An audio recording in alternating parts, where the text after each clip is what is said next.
We are back in the city na maisha sasa yaendelee. Yes. Umeland ukiwa different sana. Tujakuzoea hivi. Maybe tell us why you're wearing a white gown and also akakandegi.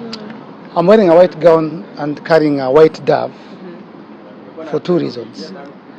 First, because everything happening in Kenya now is very spiritual. It is not physical. And it's something that I spoke about for the past 2 years. It has come to pass. Yes. And I think I have the moral authority to speak again on what could or will happen in the future. And what's happening in the country is very spiritual. And truly I told you that the Kenyan parliament must be demolished and a new parliament must be built. Maybe in Upper Hill. Na ipigwe kala ya white. Hiyo building ilibuildiwa na wazungu. Ukiingia huko ndani utaona signs, sijui zinaka Freemasons. Ukiwa MP ukiingia pale, unaona walivote yes. Yeah? Kitu common sense. Yeah. Walivote yes. Sasa wanaomba msamaha. Yeah. Ukiuliza watakwambia sijui, I'm sorry. What Gen Z did by entering the parliament was very spiritual. Wakakaa kwa kiti ya Wetangula. Wakachukua ile scepter. It is a sign of authority. It means that the power moved from the parliament and the speaker to the people of the Republic of Kenya, President William Samoei Ruto. This is what I'm carrying in my hands is a sign of peace. I come in peace, we come in peace, but we have a message. We bear a message. They have been looking for the sponsors of Gen Z.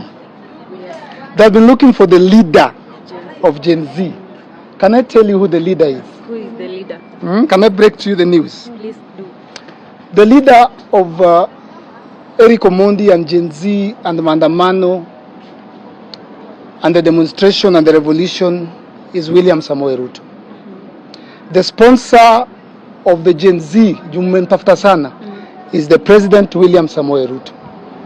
He's the one who is supporting, fueling, sponsoring. Every time he does a press statement, he's sponsoring Gen Zs. Unamaanisha nini, Eric? His actions, his words are fueling anger. So he's the leader. Enda alianzisha.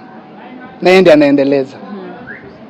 I want to call upon the President of the Republic of Kenya, Dr. William Samoei Ruto, to first start by dissolving the government. It's unfortunate it doesn't have the power to dissolve the parliament, constitutionally changed. Yes.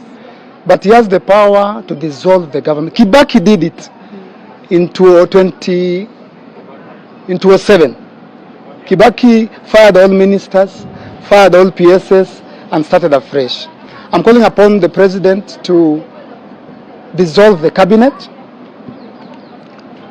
to fire the cabinet and PSS and heads of parastatals, all of them. And then on Thursday tunaenda State House. Na hii ndege yangu. Kama unataka kwenda State House, tafuta nguo ya white, tafuta ndege ya white, tafuta flag. After the president fires all the cabinet secretaries, we will go and talk to the president. Because we want the government of William Samoei Ruto to be the government of the people, by the people, for the people. The ministers in the government should be the ministers of the people, by the people, for the people. Eric, talking of going to State House on Thursday, unajua njia zote za State House zimefungwa. I don't know how you're going to manage to be there. He will allow us. And also, nimeona comment section, Gen Z from different counties wakiuliza, how are they going to come here? Watafikaje Nairobi? Because they want to be part of it. The president will allow us. Tumeomba. Si nimeomba publicly. Tumepeana time, tumerequest. Na tumesema the guest will be 300. There'll be 100 mama mbogas in white kama yangu, 100 bodabodas in white kama yangu, and 100 youths in white kama yangu. In fact, naongeza 100 PWDs, people with disability. So it'll be 400. Hata tukipewa chai tutakunywa. Tunakuja na uzuri. So you want to have a talk with our president? A talk face to face. Not on Twitter, not on TV, not a press statement. We want to talk to the president. I want to talk to the president and tell him, Your Excellency, sir. Fire them. No, our fire sahi. Oh, sahi. Sahi. Unampatia siku ngapi? Sympathy ni president. Na advise our fire before Thursday.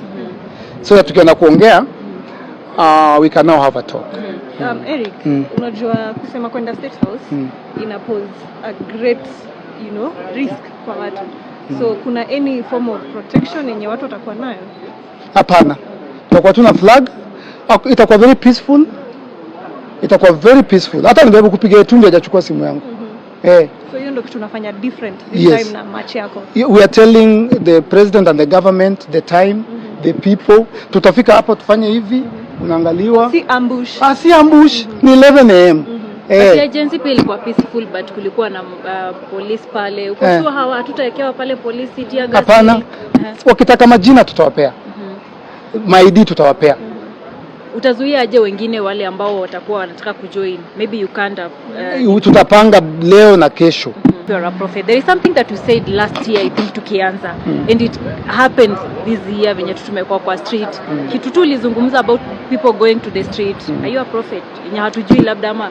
I think I have, may God protect me. I think I'm the only Kenyan who has the moral authority to say it in broad daylight. That what is happening today, it is Erico Omondi who started it consistently, every month, every week for the past 2 years. The evidence is there. Everything we said is what's happening now. We talked about Finance Bill 2023 and we said vijana siku moja watashikana. And people said Wakenya cannot. And it's the same thing happening right now through the unaona clip nasema sahi mutaicheza tena next month if the president does not fire the cabinet. What happens if he doesn't fire the cabinet? Yani, what will the young people do if he does not fire the cabinet? Peace. Parliament, haitakuwa restructured tena. You see, spiritually speaking, the power is not with the president. Spiritually speaking, the power is not with Wetangula. Spiritually speaking, the power is not with the CJ Koome.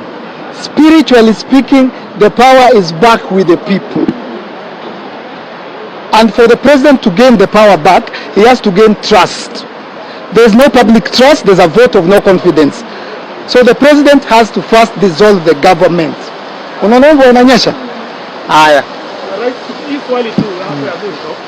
When we were talking to you last year, you said for you to meet with the president, or rather the deputy president, you must talk to him kwanza. Awalete wa mama mboga, alete na watu wa bodaboda na watu wengine ambao wanatafuta kazi. When did I say that? Around last year. Now the question is, has the president given you the green light to take these people to State House? Ambao tutawa ambush kama hizi zingine. State ambush president. State House is a protected area. You can't just go. You have to seek permission. What I've done is public. I've done it on my Instagram, my Facebook, my Twitter. So it is a letter of request.